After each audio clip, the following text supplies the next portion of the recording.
Well, I would like to welcome you to Lesson 1, History of Meditation. Just want to spend a few moments talking about some of the history of meditation to see whether that can help us. Originally, meditation was mentioned in India. In some of the oldest written records from around 1500 BCE in India. So that's about 3,500 years ago. This practice referred to the training of the mind, and that was often translated as meditation. With Hindu tradition, there was schools around 1500 BCE where a school of philosophy, and one in particular, one of the earliest known Indian paths for spiritual enlightenment. So here meditation is connected to the reaching out for enlightenment or understanding. On the first slide, we see that meditation 3,500 years ago was a practice that referred to a method of training the mind. Training the mind towards a path of spiritual enlightenment or a certain type of understanding, if that makes any sense. So enlightenment was the goal of meditation 3,500 years ago. And enlightenment, in the most simplest terms, means to learn something, to understand something. So when someone is enlightened, he knows more than he did before, right? So this meditation leads to a form of knowledge that leaves us in a state of permanent contentment. Before that time, if we are not enlightened, then in some way we must be in the dark. Enlightenment for the Hindus meant that we recognize that all things were united. And we remember from the first, I guess it was the introduction, that we talked about how the Hindus believed that our personality was the extension of an already existing personality, right? The personality of Brahman. And for that reason that if we looked at people the proper way, we could see the divinity in each person. And that this divinity was a single divinity, so that we were all representatives of a single entity in a sense, right? In Buddhism, meditation leads to the state of nirvana, which is the state of complete contentment based on a certain form of understanding. The Buddha himself, though an instrument of meditation, did not invent it. He simply was a master at it, right? A master of meditation. So in modern days, meditation has become many things to many people. And it's not wise to spend a lot of time, arguing one over the other. It is better to look at the benefits of all teachings, right? All teachings are a beautiful kind of understanding built upon a person's desire to find something. And so these are the discoveries that people have. And through discovery, through the kind of understanding and love of discovery, we often become better educated, right? So mindfulness meditation is one form of meditation that's kind of recent. Or not recent, it's been several thousand years. This mindfulness meditation originates from Buddhist teachings and is the most popular one, researched form in the West. It is one where we simply watch our thoughts as they pass, without grabbing onto one. Just watch them as they form and then disappear. So we do not judge them, we do not become involved with them, but simply become an observer of this energy. And we begin to take notes of any patterns. So this is kind of what we're going to be doing. We're going to be sitting still, because meditation is not particularly difficult. It's sitting still in contentment.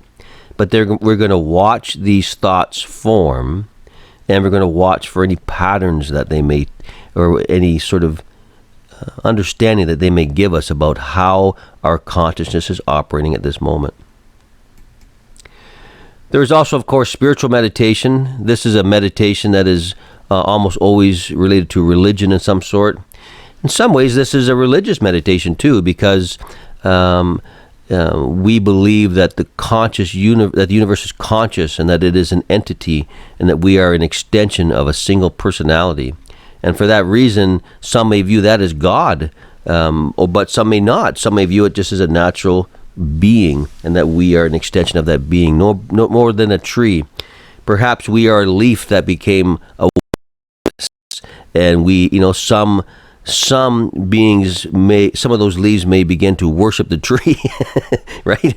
Other leaves may begin to view themselves as simply an extension of the tree, and that was a natural thing, right? But either way, we have to face that we are part of something much larger and something much more conscious.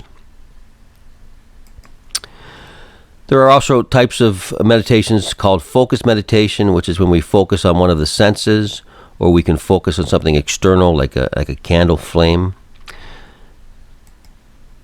Other types of meditation are movement meditation, like Qigong or Tai Chi.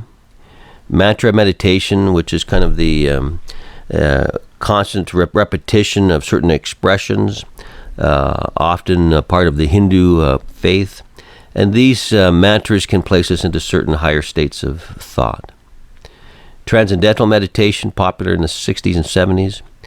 Progressive relaxation, which we're going to try a couple of those, at least one, where we're going to do kind of a relaxation of the physical being so that we can explore some of the knots that form naturally in our energy.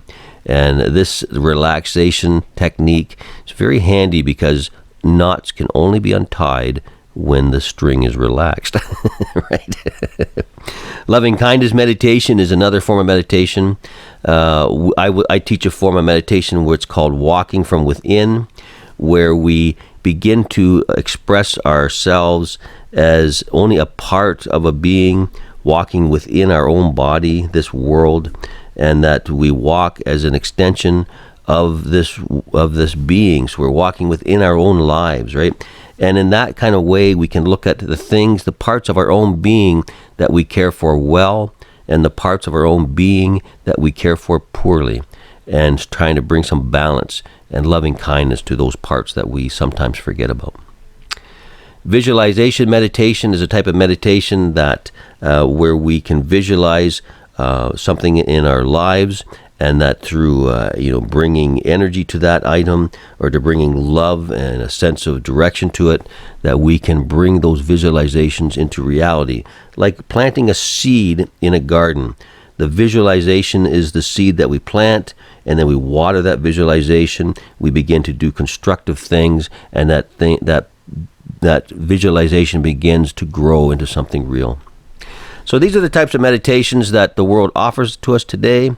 We will be doing more along the lines of the first two. We will be exploring, we will be first sitting and listening to our thoughts in a calm, natural way. And then we will begin to explore why those thoughts are forming and find solutions to bring some healing to those areas, so that we sit in contentment, listening for discontentment, but finding none. Not because we have gotten greater control than we had before, but because we have expressed greater love for ourselves than before, and we have brought these energies to a place where they are happy. So that is the lesson 1 on the types of meditation and history of meditation, and we will carry on with the next lesson. Thank you again. Just a quick list of resources that I gleaned some information from. The first is the article, The History and Origin of Meditation by Elaine Mead, and I've got the link below. The Khan Academy for some information on the Hindus' views on enlightenment. And Which Type of Meditation is Right for Me by Holly J. Bertone and Crystal Hoshaw. And I've got the link below on their article on healthline.com.